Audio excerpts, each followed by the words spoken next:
नमस्कार दोस्तों, जीवन में गुरु की आवश्यकता क्यों होती है, इसी विषय पर आधारित है आज की हमारी कहानी। तो चलिए शुरू करते हैं आज की इस कहानी को। एक गाय घास चरने के लिए जंगल में चली गई थी।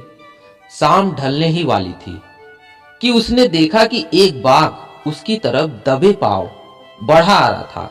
वो डर के मारे इधर उधर भागने लगी। वो बाघ भी उसके पीछे पीछे दौड़ने लगा। दौड़ते हुए गाय को सामने एक तालाब दिखाई दिया। घबराई हुई गाय उस तालाब के अंदर घुस गई। वो बाघ भी उसका पीछा करते हुए तालाब के अंदर घुस गया। तब उन्होंने देखा कि तालाब तो बहुत ज्यादा गहरा नहीं है, उसमें पानी कम है और वो कीचड़ से भरा हुआ था। उन दोनों के बीच की दूरी भी काफी कम हो गई थी, लेकिन अब वो कुछ भी नहीं कर पा रहे थे। वो गाय उस कीचड़ के अंदर धीरे धीरे धंसने लगी। वो बाघ भी उसके पास होते हुए भी उसे पकड़ नहीं पा रहा था। वो भी धीरे धीरे कीचड़ के अंदर धंसने लगा। दोनों के बीच की दूरी भी काफी कम थी। दोनों करीब करीब गले तक कीचड़ के अंदर फंस चुके थे। दोनों हिल भी नहीं पा रहे थे। गाय के करीब होने के बावजूद भी वो बाघ उसे पकड़ नहीं पा रहा था। थोड़ी देर बाद गाय ने उस बाघ से पूछा, क्या तुम्हारा कोई मालिक या गुरु है? बाघ ने गुर्राते हुए कहा, मैं तो जंगल का राजा हूं। मेरा कोई मालिक नहीं, मैं खुद ही जंगल का मालिक हूं।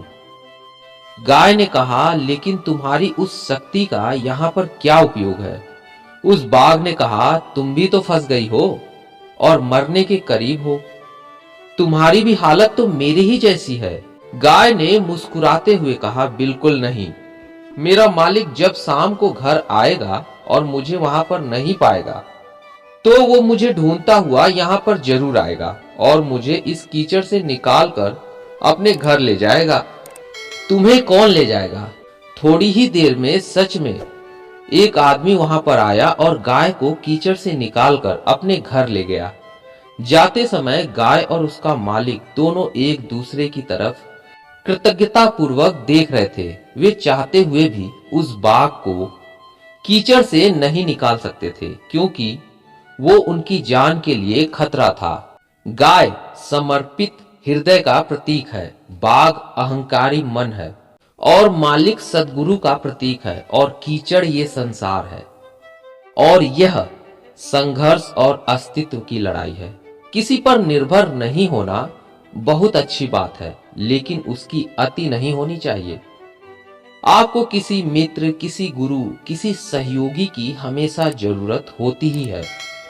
उम्मीद है दोस्तों कहानी आप लोग को पसंद आई हो। पसंद आई हो तो लाइक और सब्सक्राइब जरूर कीजिएगा। मिलते हैं अगली कहानी में, तब तक के लिए धन्यवाद।